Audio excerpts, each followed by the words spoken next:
ஜோதிட தகவல்ல பண வரவானது யாருக்கு சிறப்பாக இருக்கும், பண வரவால் மேன்மைகளை அடையக்கூடிய யோகமானது யாருக்கு இருக்கும் பார்த்தீங்கன்றால், ஜோதிட ரீதியாக சில கிரக அமைப்புகள் பலமாக இருந்தால் பண வரவுக்கு பஞ்சமே இருக்காது.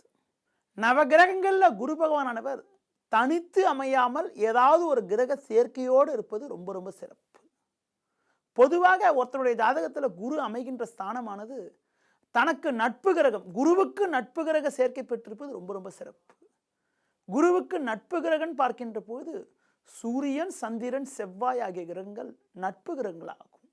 ஒருத்தருடைய ஜாதகத்தில் குருவானவர் நல்ல ஸ்தானத்தில் அமைப்பெற்று நல்ல ஸ்தானாதிபதி சேர்க்கை பெற்றிருந்தால் பண வரவானது தங்கு தடையின்றி சிறப்பாக இருக்கும். அடுத்து பார்த்தீங்கன்றால் தனத்தை பற்றி குறிக்கக்கூடிய ஸ்தானமாக விளங்குவது 2ஆம் வீடாகும்.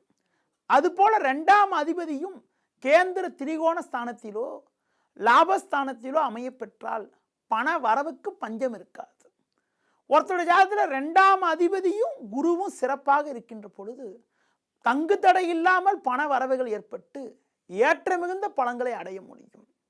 பொதுவாக பார்த்தீங்கன்னா 2ஆம் அதிபதியும் குருவும் யார் கூட சேர்றாங்களோ, எந்த கிரகம் பலமாக இருக்கிறதோ அவர்கள் மூலமாக கூட பண வரவானது சிறப்பாக அமைவதற்கான வாய்ப்புகள் உண்டு. ஒருத்தருடைய ஜாதகத்தில் 2ஆம் அதிபதி பொதுவாக பார்த்தீங்கன்னா 9ஆம் அதிபதி சேர்க்கை பெற்றிருப்பது அற்புதமான அமைப்பாகும். 9ஆம் வீடு என்பது பாக்கியஸ்தானம் என்பதனால் இயற்கையாகவே பண வரவானது சிறப்பாக இருக்கும். அது மட்டும் இல்லாமல் 9ஆம் வீடு என்பது தந்தை ஸ்தானம் என்பதனால 2 9 அதிபதி சேர்க்கையோ 2 9 அதிபதிகள் பரிவர்த்தனை பெற்றோ அமைய பெற்று சூரியனானவர் ஒரு ஜாதகத்தில் பலமாக இருந்தால் தந்தை மூலமாக பண வரவுகள் சிறப்பாக அமைவதற்கான வாய்ப்புகள் உண்டு. அதுபோல ஒருத்தர் ஜாதகத்தில் 2 4 அதிபதிகள் பரிவர்த்தனை பெற்றோ 2 4 அதிபதி சேர்க்கை பெற்றோ சந்திரனானவர் பலமாக இருந்தால் தாய் மூலமாக பண வரவுகள், தாய் வழி உறவினர்கள் மூலமாக நல்ல மேன்மை மிகுந்த பலன்களை அடைவதற்கான யோகங்கள் உண்டாகும். ஒரு ஜாதகத்தில் 2 7 அதிபதி சேர்க்கையோ 2 7 அதிபதிகள் பரிவர்த்தனை பெற்றோ அமைய பெற்றிருந்து சுக்கிரனானவர் பலமாக இருந்தால் மனைவி மூலமாக செல்வம், செல்வாக்கு, பண வரவுகள் தாராளமாக இருக்கக்கூடிய அமைப்பு. சில இடங்களில் கூட பிறந்த சகோதரிகள் மூலமாக கூட பண வரவுகளை அடையக்கூடிய அமைப்பு ஆனது சுக்கிரன் பலம் பெறுகின்ற போது உண்டாகிறது. அது மட்டும் இல்லாமல் 7ஆம் வீடு என்பது கூட்டு தொழிலை குறிக்கக்கூடிய ஸ்தானமாகும்.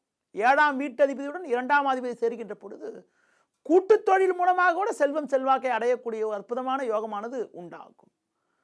ஒருவரின் ஜாதகத்தில் 2ஆம் அதிபதி பலமாக இருந்து செவ்வாயானவர் பலமாக இருந்தால், செவ்வாய் என்று பார்த்தீங்கன்றால் கூட பிறந்த சகோதரர்களை குறிக்கக்கூடிய கிரகமாகும். உடன் பிறந்த ஆண் சகோதரர்கள் மூலமாக செல்வம், செல்வாக்கு, அனுகூலங்களை அடையக்கூடிய யோகமானது உண்டாகும். ஒருத்தருடைய ஜாதகத்தில் 2 5 அதிபதி சேர்ந்திருந்து குருவானவர் பலமாக இருந்தால் பூர்வீக சொத்துகள் மூலமாக கூட செல்வம், செல்வாக்கை அடையக்கூடிய அமைப்பு, பூர்வீக சொத்துகள் மூலமாக கூட நல்ல மேன்மையான பலன்களை அடைவதற்கான யோகங்கள் கூட உண்டாகும்.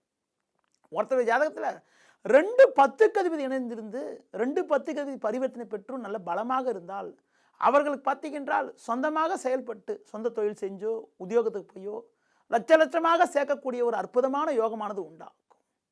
அடுத்து பார்த்தீங்கன்றால் ஒருத்தர் ஜாதகத்தில் 2 அதிபதி நல்ல பலமாக இருந்து நல்ல ஸ்தானாதிபதியுடன் சேர்க்கை பெறுவது நல்ல ஒரு அற்புதமான அமைப்பாகும்.